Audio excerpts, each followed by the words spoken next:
Welcome students, welcome to Manabadi videos.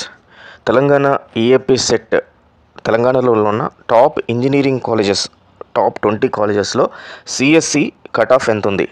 So ఇప్పుడు ఇది OC బాయ్స్కి సంబంధించి చెప్పడం జరుగుతుంది, ఎందుకంటే హైయెస్ట్ ర్యాంక్స్ వీటి నుంచి తీసుకోవడం జరుగుతుంది. ఎస్సీ అండ్ ఎస్టీ మిగతా క్యాస్ట్లకి ఇంకా ర్యాంకులు అనేది పెరుగుతూ ఉంటాయి అన్నమాట. సే ఫర్ ఎగ్జాంపుల్ ఒక టాప్ కాలేజ్ జేఎన్టీయూ హైదరాబాద్లో ఓసీ బాయ్స్ వాళ్ళకి 1600 కట్ ఆఫ్ అంటే బీసీ ఎస్సీ ఎస్టీ వాళ్ళకి 5000, 6000, 7000 అట్లా ఉంటుంది. సో ఓసీ బాయ్స్ మాత్రమే చెప్పడం జరుగుతుంది. ఇన్ కేస్ ఎవరికైనా స్పెసిఫిక్గా ఏదైనా క్యాస్ట్కి సంబంధించి కావాలంటే కామెంట్ సెక్షన్లో పెట్టండి. సో ఇదే ఎక్సెల్ నేను టెలిగ్రామ్ ఛానల్లో పెట్టడం జరిగింది. ఆ టెలిగ్రామ్ ఛానల్ లింక్ డిస్క్రిప్షన్లో ఉంది. ఒకసారి దాంట్లో మీరు జాయిన్ అయిపోయి దీన్ని డౌన్లోడ్ చేసేసుకోండి. Fine students. సో ఇక్కడ ఈ ఎక్సెల్ ఆల్రెడీ పెట్టున్నాను. చాలామంది స్టూడెంట్స్ ఒక ఎక్సెల్ని ఫైనల్ ఫేజ్ కౌన్సిలింగ్ మాత్రమే చూసి వదిలేస్తున్నారు. ఫస్ట్ ఫేజ్, సెకండ్ ఫేజ్ కూడా ప్రతి ఒక్క కాలేజ్ చెక్ చేయండి. ముందుగా మనము ఫస్ట్ ఫేజ్ కౌన్సిలింగ్లో JNTU college of engineering science and technology, ఇది top 1 college. JNTU Hyderabad university campus కేపీహెచ్బీలో ఉంది. దీంట్లో ఓసీ బాయ్స్కి సంబంధించి 894 అనేది కట్ ఆఫ్. 894 ర్యాంక్ వచ్చిన అతను ఫస్ట్ ఫేజ్ కౌన్సిలింగ్లో జాయిన్ అవ్వడం జరిగింది. అదే మీరు సెకండ్ ఫేజ్ కౌన్సిలింగ్ చూస్తే 1601 అనేది సెకండ్ ఫేజ్ కౌన్సిలింగ్లో cut off. Third phase counselling చూస్తే 1968 అనేది కట్ ఆఫ్. ఇది జేఎన్టీయూ హైదరాబాద్కి సంబంధించిన కట్ ఆఫ్ ఇది. సో ఈ రకంగా ఒక్కొక్క ఫేజ్లో కట్ ఆఫ్ అనేది పెరుగుతూ పోతుంటుంది. కొన్ని కాలేజెస్కి అయితే ఫస్ట్ ఫేజ్లోనే ఎక్కువ ర్యాంక్ వచ్చి ఉంటుంది, అంటే 5000 దాకా ర్యాంక్ వచ్చి ఉంటుంది. సెకండ్ ఫేజ్ చూస్తే మనకు అక్కడ 3000 ర్యాంక్ ఉంటుంది. ఫైనల్ ఫేజ్లో చూస్తే మళ్ళీ 4000 ర్యాంక్ ఉంటుంది. అంటే మనం జనరల్గా ఆల్మోస్ట్ అందరూ కూడా ఫైనల్ ఫేజ్లో హైయెస్ట్ ర్యాంక్ ఉంటుంది అని చెప్పేసి ఫైనల్ ఫేజ్ మాత్రమే చెక్ చేస్తారు, కానీ first phase and second phase check చేయరు. అయితే ఎందుకు ఈ 4000 ర్యాంక్ అనేది మళ్ళీ ఫైనల్ ఫేజ్లో వచ్చింది, సెకండ్ ఫేజ్లో తక్కువ వచ్చింది అంటే, ఫస్ట్ ఫేజ్లో ఎవరైతే స్టూడెంట్స్ ఉంటారో వాళ్ళకి ఈ 3000 ర్యాంక్ అతను జేఎన్టీయూ హైదరాబాద్లో అప్లై చేసుకున్నప్పటికీ అతనికి అక్కడ సీట్ రాకుండా వేరే కాలేజ్ సీట్ రావటము. ఫస్ట్ ఫేజ్లో ఎవరైతే జేఎన్టీయూ హైదరాబాద్ సెలెక్ట్ చేసుకున్నారో వాళ్ళు జాయిన్ కాకపోతే ఆ సీట్ వేకెంట్ అవ్వడము. కాబట్టి ఈ సెకండ్ ఫేజ్లో 3000 ర్యాంక్ వచ్చిన స్టూడెంట్కి సెకండ్ ఫేజ్లో మళ్ళీ అదే జేఎన్టీయూ హైదరాబాద్లో ఫస్ట్ ఫేజ్లో రావడం జరిగింది.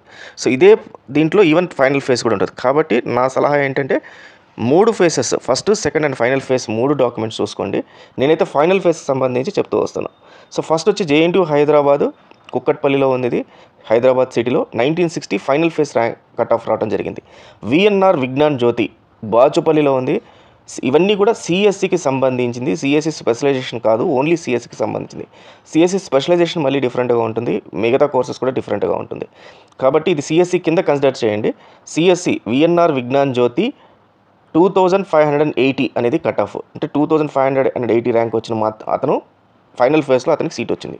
Chaitanya Bharathi CBIT 2912, Vasavi college of engineering 3574, OU college of engineering Hyderabad OU campus ఇది 3761, Gokaraju Rangaraju institute of engineering and technology 6779, Keshava memorial institute of technology 6917, JNTU university college of engineering science and technology 5-year integrated MTech self finance course ఏదైతే ఉందో, అంటే ఇది మీకు బీటెక్తో పాటు MTech కూడా JNTU హైదరాబాద్లో self finance కింద ఇవ్వడం జరుగుతుంది. దీనికి వచ్చేసి 7672. తర్వాత CVR college of engineering 8110. Then Mahatma Gandhi institute of technology MGIT అంటారు దీనికి వచ్చి 9307. Then KU college of engineering Kothagudem 10,026. Then Vardhaman college of engineering 10,699. BV Raju institute of technology 10,772. MVSR engineering college 11,888. అదేవిధంగా శ్రీనిధి ఇన్స్టిట్యూట్ ఆఫ్ టెక్నాలజీ 12,398. మళ్ళీ JNTU college of engineering JNTU campus సుల్తాన్పూర్లో ఉంది, దీంట్లో 12,822. Neil Gogte institute of technology 13,846. Anurag university 14,827 and institute of aeronautical engineering 14,864. Then CMR college of engineering and technology 16,503. ఇక్కడ చూడండి, CMR college of engineering and technology autonomous ఏదైతే ఉందో ఇది different branches ఉంటాయి. ఖచ్చితంగా మీరు దీని కాలేజ్ కోడ్ తెలుసుకొని దీంట్లో అప్లై చేయండి, ఒకవేళ ఎవరైనా అప్లై చేసే వాళ్ళు ఉంటే. ఎందుకంటే అక్కడ ఉన్న క్యాంపస్లో 5 నుంచి 6 బ్రాంచ్లు ఉంటాయి. 5 బ్రాంచెస్కి డిఫరెంట్ కాలేజ్ కోడ్ ఉంటుంది.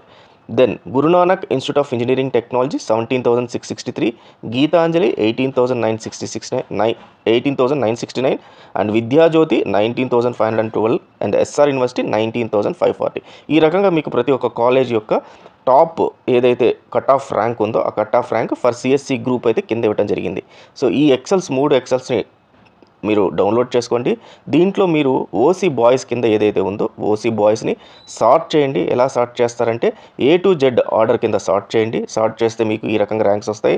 అండ్ ఫిల్టర్స్ పెట్టండి. ఫిల్టర్స్లో సిఎస్సిని సెలెక్ట్ చేసుకోండి. సెలెక్ట్ చేసుకుంటే ఇప్పుడు నేను ఏ రకంగా అయితే చూపిస్తున్నాను ఎక్సెల్, ఇదే రకంగా వస్తుంది. ఇన్ కేస్ మీకు ఈ ఎక్సెల్ సరిగ్గా రాకపోతే ఒకసారి కామెంట్ సెక్షన్లో పెట్టండి. పెడితే దానికి సంబంధించిన పీడిఎఫ్ని మళ్ళీ నేనే సార్ట్ చేసి మీకు అప్లోడ్ చేయడం జరుగుతుంది. So all the best students, thank you very much.